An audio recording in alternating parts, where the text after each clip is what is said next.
Well, good morning from beautiful Smith Mountain Lake. We're here at Goodhue Boat Company this morning on the Blackwater River, and we've got just a lovely late early fall day. I'm Captain Jerry Hale, captain with Sea-Tow for the last 14 years here at the lake, and I'm here with my good friend and retired Navy Captain Eric Cheney. He's brought his beautiful Berletta pontoon boat and dog Scotty, who's taking it easy in the sunshine, down to Goodhue this morning to be used as a demonstration vessel for us to show you some techniques and tips that you can practice in order to become a competent docker of your boat. Actually, boat docking is a skill that some people never really acquire because they never really hear exactly how it should be done, nor actually get out and practice. And the important thing is for us to show you some things that you can practice to become confident and to take the anxiety and panic out of docking your boat. Okay, let me start by just going over a few kind of fundamentals that are going to be the platform for good and easy docking. The first thing that we're going to need to do is pick a side, and that is deciding which side of the boat we're going to bring against the floating dock. Today we're going to start by docking at a floating dock. It's actually a gas dock here at Goodhue. And we're going to start by bringing the boat alongside on the port side. This boat, as many pontoons, happens to have an access door on that side of the boat. And so it's often a good idea to put that against the dock so you can get in and out, or your passengers can get in and out. Some boats like this one also have access in the bow and an access in the stern. And if your boat's like that, you've got a little more flexibility, and you can dock to your driver's side, which gives you actually a little bit better view of where the boat is relative to the dock. But for today, to start with, we'll use the port side. So we want to pick the side. The second thing that we will have done, and we've done here right now, is stopped and pause to prepare the boat to be docked. And that involves getting the fenders out, and Eric's going to put the fenders on the port side, and also make sure that you have lines fore and aft that are affixed to the boat and ready to be used or taken ashore by somebody on shore or by the crew member hopping out. The third thing to remember is that slower is better. We're going to dock at absolute minimum speed. Some people say don't ever approach a dock at any faster than you're willing to hit it. We're hopefully not going to hit it, but slow is what we want to achieve. And that slow speed is not achieved by just chugging into the dock. You'll notice as we're docking that I'm going to be taking the boat in and out of gear. A little bit of forward, and then coast in neutral. And that coasting in neutral actually allows the momentum of the boat to bleed off and be slowed a little bit. And so we're going to be approaching the dock at a slower speed than a dead idle, because we'll be only idling part of the time. Always going to be in and out and keeping the throttle at minimum. Another thing to remember is that you can steer your boat in neutral. That engine back there, when it turns, the lower unit is acting as a rudder. So when you're coasting, you still have steerage as long as you have forward motion. So you don't have to have the boat in gear to steer. You can steer it toward where you want to be while it's coasting. The other thing that we would do, Eric's got the fenders out, we've got lines attached. The other thing I would probably do with this boat particularly is go ahead and open the access door and open the one in the bow. And the reason for that is the driver has a better view of where the bow of the boat is relative to the dock when you can sort of look through that opening there. We've got Scotty in the way, but we'll get him out of the way when the time comes. So Eric, you want to grab that access door there too. The good thing about the Barletta, though, is you can see right through the... Oh yeah, you can see right through that. Yeah. That is straight. Yeah, that's handy. They were thinking. So we're going to actually go past our target and come back alongside the gas dock to put the port side against. Another reason for doing that today, although the wind is almost calm, there's a little bit of a prevailing breeze blowing that direction. And whenever you can, coming into the dock against the prevailing breeze is better than going with the wind, because the breeze is acting to slow you down, and the breeze is over your bow rather than catching the stern and pushing that around. All right, let's get a little bit underway here. Okay, at this point, we've made our decision to dock against the port side. We've gone past our target and are coming back toward it. In and out of gear. There's a little bit of forward in idle speed. Now I'm coasting, steering the boat toward the dock at about a 40-degree angle. 30 to 40-degree angle is what you want. A little bit of forward. Now I'm coasting toward the dock, starting this flare. I'm still in neutral. Notice the boat starting to turn away from the dock. A bump of forward, still turning away from the dock, in neutral, spin the wheel in reverse or to the left against the dock, and a gentle reverse, and that's going to pull our stern in.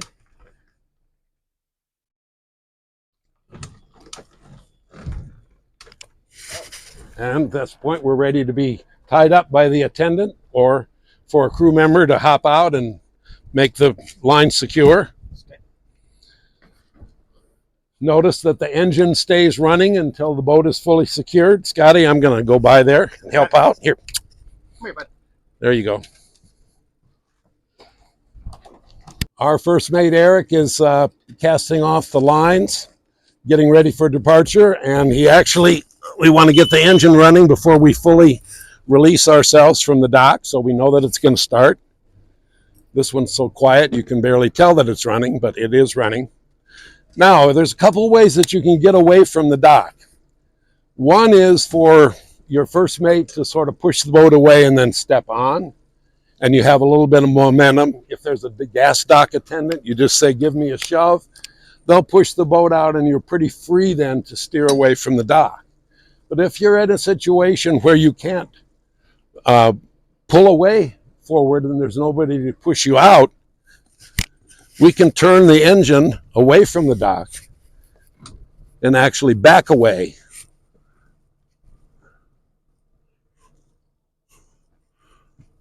to the point that we have a little bit of room between the boat and the dock, and thus we can pull away without bumping. Notice that the first mate and I are both wearing our life jackets. The practice that we recommend is to always wear them. Absolutely minimum is to have jackets out on deck for everybody who is in the boat, so they're not stuck under seats or whatever while you're underway. But the best practice is to be wearing them, because it's very, an accident would often be, if it occurs, unfortunately, doesn't give you time to put on a life jacket. All right, we're going to do that one more time, and this time we'll put the boat against the starboard side. That's going to be a little trickier because the wind for that dock is going to be coming over our stern. And remember, the best practice is to turn to dock into the wind.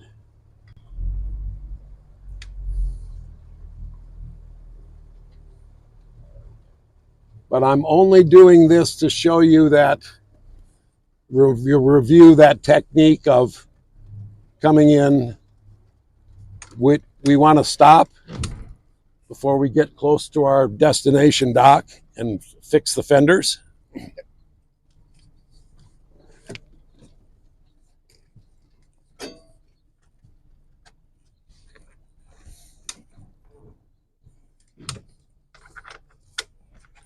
Some gas docks will be well fendered, and you may not have that necessity to put them out, although a lot of cautious skippers like to use them regardless.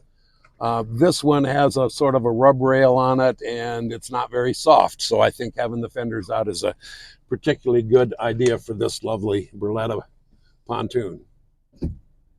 We've got the forward door open. We're not going to be docking against the port side where the access door is, so we'll leave that one closed for now. All right, I'm steering toward the dock. We're at dead idle.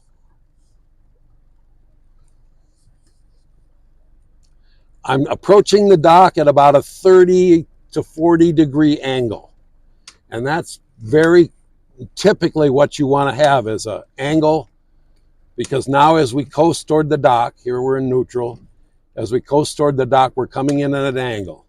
I'm in neutral, but I'm going to start my turn away from the dock, and you'll see the engine is acting like a rudder again and giving us a turn. We're nice and slow. I can see the dock well. Turn the engine back toward the dock, gentle reverse, and that brings us right along dockside. And my crew is out with the line. Perfect.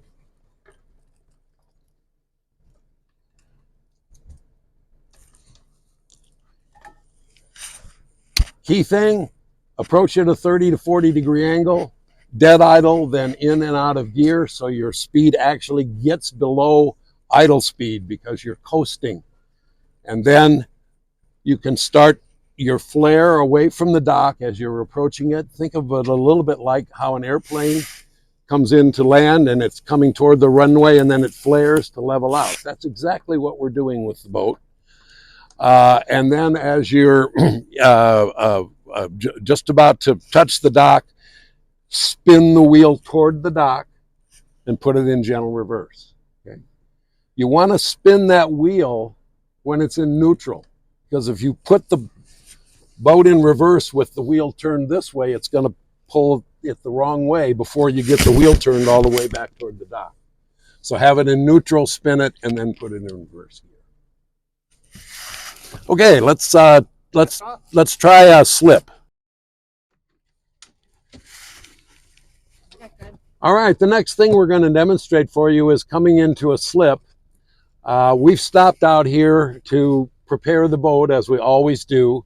I'm a little closer than I might be if we were just coming into the cove here. Normally I'd stop far enough away. Give yourself plenty of room so that if the wind is blowing, you're not going to be drifting to where you don't want to be in the time that it takes you to get your line set and your fender set. We're going to go into one of these wide slips over here, and Eric's going to put the fenders on the starboard side of the boat because I'm going to put the boat against the far side of that open slip. That's a whole lot easier than trying to get it against the outer side of the slip because we're going to be approaching it at that 30 to 40 degree angle. If we were actually going to be docking on the outer side of the slip, you'd want to go in further and then come back out toward it at a 30 to 40 degree angle because it's very difficult to go around the end of a dock and actually tie to that pier that you're going around. Fenders are secure? Fenders are secure. Okay, we're in gear here now. And it's, Scotty's thinking it's maybe time to go on shore for a break here. Speech. All right, I'm out of gear, but I'm steering in neutral, in gear, out of gear, in gear, out of gear. We're just coasting along here. The boat is still steering in neutral. And I'm at a 30 degree angle to this little finger pier. So it's very much like approaching a floater or the gas dock that we just did. Now I'm starting my flare in neutral. The boat will turn away from the dock a little bit, turn the wheel, and reverse. Now, because this boat has an opening in the front, we didn't worry about where the gate was on there. We don't have to really tie up here, Eric. We're going to back out and try something else. Sounds good. Thank you. All right, Scotty, come on, buddy. Now to get away from this spot, everybody's on board. I'm going to turn the engine to pull stern away from the dock so that I don't bump it. Check behind me for any traffic. Gradually pull out. And I'll just kind of back on out against the wind. So to review, in the case of a wide slip like that, you basically can pick the side that you're going to dock against and then dock just as if it's a floater. The only thing that makes it a little more difficult is that you've got an endpoint that you don't want to run into. That wasn't true on the gas dock, although if another boat were there, certainly you have to be sure you're stopped before you get to it. We'll try to find a spot where there's a narrow slip. Talk for a minute about that. This is akin to going into your perhaps slip at home if you're on a lake like here at Smith Mountain Lake. Many people have lifts, and typically the lift opening or the slip opening is only about a foot wider than the boat, so it makes it a little bit tricky, particularly with a pontoon boat that doesn't have a pointy end to sort of thread the needle with. We got a narrow slip over there, yeah. Okay, again, we're going to approach this slip at a in and out of gear, coasting as slow as we can make it go. Have to watch the stern as we make our turn into this, we'll go into the second slip opening there. Have to watch the stern because there's a floater or a dock end over here.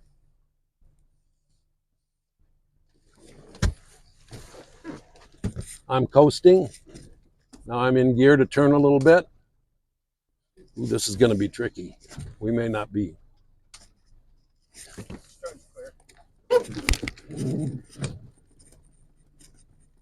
Backing down a little bit to finish the turn.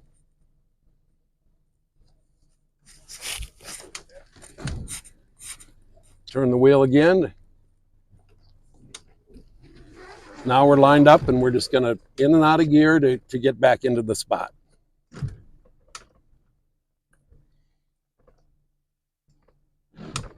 And a little gentle reverse to stop the forward motion. We're in. Now let's talk just a little bit about wind condition. We've been fortunate this morning and the breeze is very gentle. And obviously a gentle breeze day is a good day for you to go out and start your practice of these techniques that we've been talking about. Master it in calm. Do it in the evening or the early morning before there's a lot of wind. Try it at your own floater or at your own slip. Try it at a neighbor's slip. Go to the gas dock and approach 3 or 4 times and get it muscle memory down and where things are starting to get automatic. When you are dealing with a wind, let's talk about docking in a slip with the wind. You see the wind is blowing this direction. This is our slip. It's going to be our target. A lot of people might think that the way to approach that is for the boat to get here and be drifting with the wind, and then somehow magically you get to just the right moment to duck in as the boat's passing the slip. That's the wrong approach. You want to come beyond the slip and then turn back and take the boat in so we're going against the wind. Once you get the bow into the dock, you can use the steering wheel to push the stern this direction by turning to the right and straighten out and come in. Okay, far preferable to trying to drift by and just pick the right moment to slip that in there. We want to go down and against the wind whenever possible. Same thing would be true with a floater. This is our floater. I'm going to say this is the shore over here. So as we're approaching this wind situation, we can go here, and as you flare to the dock, the wind is going to help you get the stern to come in and get parallel to the dock. Ideally, another good scenario is if the shore were over here, would be to be approaching the floater from downwind so that we have the wind blowing against the bow and slowing our motion as we go here toward the dock. That's going to be really important to get close to the dock and to get a line ready to give to somebody on shore or on the floater so that they can help pull you in and keep the wind from blowing you away. Let's just take a moment and talk about the proper way to tie a boat to a cleat on the dock using what we call a cleat knot or a cleat hitch. We're going to take this end, the other end is attached to the boat, and we always take it around the far ear of the cleat. Not here, around the far ear of the cleat. Okay, we go around over once, twist inside, and there's your cleat knot. What will give you away as a landlubber is doing all of this business. This business. It's not necessary to have all of these twists on the knot cleat. It only makes it harder to take off when you get ready to go. If you want to make it neat and no tripping hazard, you can either coil the line, make it there, but wrapping it around the cleat is just bad practice and it's totally unnecessary. Once more, we take this end of the cleat around, or this end of the line around the far ear of the cleat from the outside, over, twist under, and we're looking to have these two strands of line parallel to one another, just laying there under that fastening part. And then we can get the end out of the way so nobody trips on it. So by way of quick review of what the techniques that we've talked about today, let me just kind of run them down in order. Stop 50 yards or so away from your docking spot and prepare the boat by making sure the lines are attached to the side that you're going to dock to. You've made that decision, and that the fenders get placed on the side that you're going to dock to. Secondly, approach the dock at a 30 to 40 degree angle as slow as you can go and maintain steerage. That means going in and out of a forward gear, back into neutral, coasting. You can use the wheel to steer the boat even when you're coasting, as long as you have headway. Once we approach the dock, we basically want to create a 30 to 40 degree angle toward the dock and then flare against it, just like an airplane flares approaching when it goes in before touchdown on the runway. As you do that flare, you're going to be sure you're in neutral, spin the wheel toward the dock, give it gentle reverse, and that will pull the stern into the dock. Probably the most important thing to mastering these docking skills is practice. And you want to get out and practice, do it over and over again. Do it when nobody's watching, maybe just your mate on board to help with the lines. You can dock multiple times and not necessarily tie up each time. Just get out and practice. Once you have it mastered in calm conditions, pick a little bit of a breezy day and get out and practice. And practice coming in against the wind, practice a situation where the wind isn't in your favor. Get all of those things under your belt so that when you're out for a day of boating, you can deal with whatever docking circumstance you encounter. Thanks for listening. Thanks for paying attention. Practice, practice, practice. You can become a confident docker.